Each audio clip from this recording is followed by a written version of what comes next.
నమస్తే. సార్ వెంకటేష్ గారి పైన అండ్ రానా గారి పైన వీళ్ళిద్దరి పైన కూడా కేసు నమోదైంది, ఎఫ్ఐఆర్ అయిందని చెప్పేసి వార్తలు వినిపిస్తున్నాయి సార్. అసలు ఏం జరిగింది? వీళ్ళతో పాటు సురేష్ బాబు గారి పైన అండ్ అభిరామ్ పైన కూడా కేసులు నమోదయ్యాయి అంట కదా, అసలు ఏం జరిగింది సార్? ఏం ఇష్యూ అయింది? అంటే దక్కన్ హోటల్ అని ఒక నందకుమార్ అని అతను ఆల్రెడీ పొలిటికల్ ఏరియాలో కొన్ని కేసులు ఉన్నాయి అతని మీద లిటికెంటే. అతను తనకి చెందినటువంటి దక్కన్ హోటల్ని వెంకటేష్ గారి స్థలంలో ప్రారంభించాడు. ఫిలిం నగర్ ఎంట్రన్స్ లోనే ఉంటుంది అది. ఆ ఇంట్లో హోటల్ మొదలుపెట్టిన తర్వాత కొంతకాలం తర్వాత జిహెచ్ఎంసీ వాళ్ళు అభ్యంతరకరంగా ఉంది ఇక్కడ నిర్మాణాలు అన్న పద్ధతిలో కొంత కూల్చారు. వాళ్ళు కూల్చిన సందర్భంగా అదొక వివాదం. కోర్టు ఏం చెప్పిందంటే ఫర్దర్గా దానిలో ఎవరు ఏ రకమైనటువంటి అంటే నిర్మాణాలు కానీ కూల్చివేతలు కానీ ఏమీ జరగకుండా స్టేటస్ కో మెయింటైన్ చేయమని ఒక ఆర్డర్ ఇచ్చింది. ఆ తర్వాత అక్కడ హోటల్ జిహెచ్ఎంసీ వాళ్ళు ఎంటర్ అయ్యి కూల్చిన తర్వాత అక్కడ హోటల్ రన్ అవ్వలేదు. ఈలోపు వీళ్ళు ఏం చేశారంటే మిగిలిన భాగాన్ని కూల్చారు. కూల్చడంతో ఈ మిగిలిన భాగాన్ని కూల్చడం కోర్టు వ్యతిరేక చర్య, కోర్టు ధిక్కరణ అనే ఉద్దేశంతో తను ఇంకొక కేసు ఫైల్ చేశాడు వీళ్ళ మీద. కోర్టు ఉత్తర్వులకు లోబడి వ్యవహరించకుండా అతిక్రమించి కూలగొట్టారు పూర్తి స్థాయిలో అని కోర్టుకు వెళ్ళాడు. తను కోర్టుకు వెళ్ళిన తర్వాత ఇది చాలా కాలంగా నడుస్తోంది.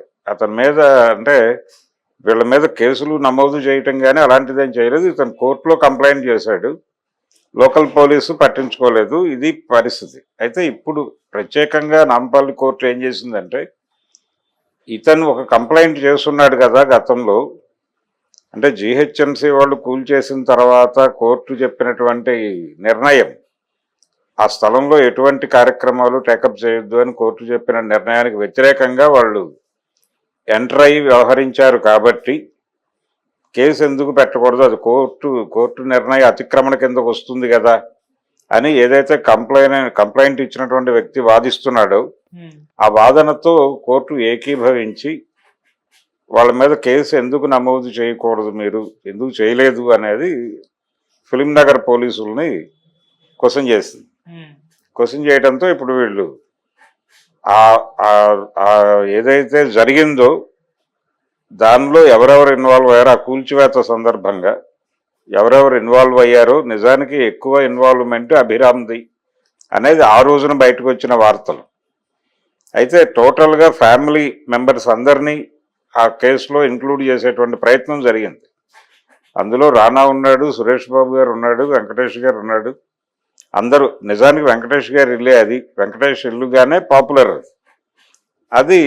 ఈ డిస్ప్యూట్లోకి వచ్చింది. హోటల్కి ఇవ్వటంతో డిస్ప్యూట్, అందులో ఉన్నటువంటి ఇల్లు పడగొట్టి ఈ హోటల్ నిర్మాణం చేశారు. దానికి సంబంధించి జిహెచ్ఎంసీ వ్యవహారాలు ప్రాపర్గా లేక వాళ్ళు వచ్చి కూలగొట్టారు. అక్కడి నుంచి మొదలైంది వివాదం.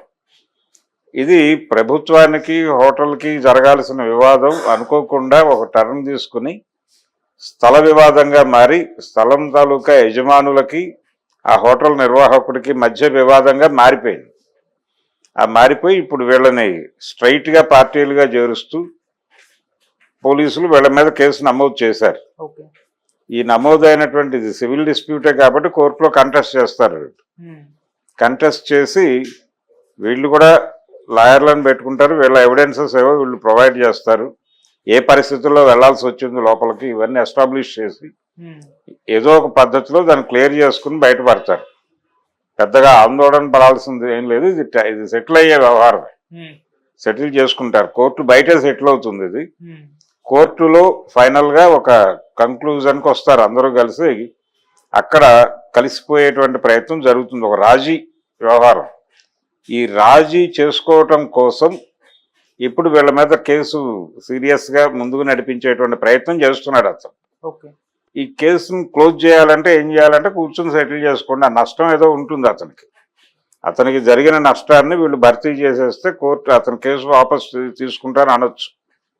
అలా ఇది కోర్టు బయట సెటిల్ అయ్యేది తప్ప కోర్టులో మెరిట్స్ మీద వెళ్ళి కేసు నడిపి తర్వాత ఎప్పుడో కోర్టు నిర్ణయం వచ్చినప్పుడు ఫర్దర్ కార్యక్రమాలు చేద్దాం అన్నంత కాలం వీళ్ళు ఎదురు చూస్తారా అనేది అనుమానమే. అందుకని కోర్టు బయటే సెటిల్ అవుతుంది. దాదాపు ఇలాంటి సివిల్ వివాదాలన్నీ కోర్టు బయటే సెటిల్ అవుతాయి. ఆ సెటిల్మెంట్ను వేగవంతం చేయడానికి అతను విపరీతంగా కృషి చేసి చాలా ఏళ్ల నుంచి నడుస్తోంది ఈ కేసు. ఈ రోజున కొత్త కేసు కాదు, అది నిన్న మొన్న జరిగిన ఎపిసోడ్ కాదు, ఇది చాలా కాలం ఉంది, దీనికి చాలా వయసు ఉంది. ఇంత వయసు ఉన్నటువంటి కేసులో ఏదో ఒకటి బెటర్గా పొందుదాము అని అతను అనుకుని ఈ చేసినటువంటి కృషి ఫలించి ఈ రోజున కోర్టు నుంచి ఒక డైరెక్షన్ అయితే వచ్చింది పోలీసులకి. ఈ డైరెక్షన్ ప్రకారం మరి వాళ్ళు వెళ్ళి నోటీసులు సర్వ్ చేయాలి ఇప్పుడు వీళ్ళకి. సర్వ్ చేసిన తర్వాత వాళ్ళు లీగల్ ఎక్స్పర్ట్స్ చెప్పిన మేరకు వాళ్ళు ఎలా వ్యవహరించాలో అలా వ్యవహరిస్తారు. వ్యవహరించిన తర్వాత ఇది ఎలాగూ అడ్వకేట్స్ మధ్యలో సెటిల్ అయ్యే వ్యవహారమే. కూర్చోబెట్టి మాట్లాడేసి ఏదో ఒక అమౌంట్ సెటిల్ చేసి అతను నష్టపరిహారం కోర్టులో కేసు విత్డ్రా చేయించేసుకుంటే క్లోజ్ అయిపోతుంది. చూద్దాం, ఇంకొక 6 నెలలు నడుస్తుంది ఈ డ్రామా, తర్వాత ఏదో క్లారిటీ వచ్చేస్తుంది. అంటే సినిమా టైంలో ఎటువంటి ఇష్యూస్ ఇబ్బంది ఉండవచ్చు? ఏం ఇబ్బంది ఏం లేదండి, సినిమాకి దీనికి సంబంధం లేదు.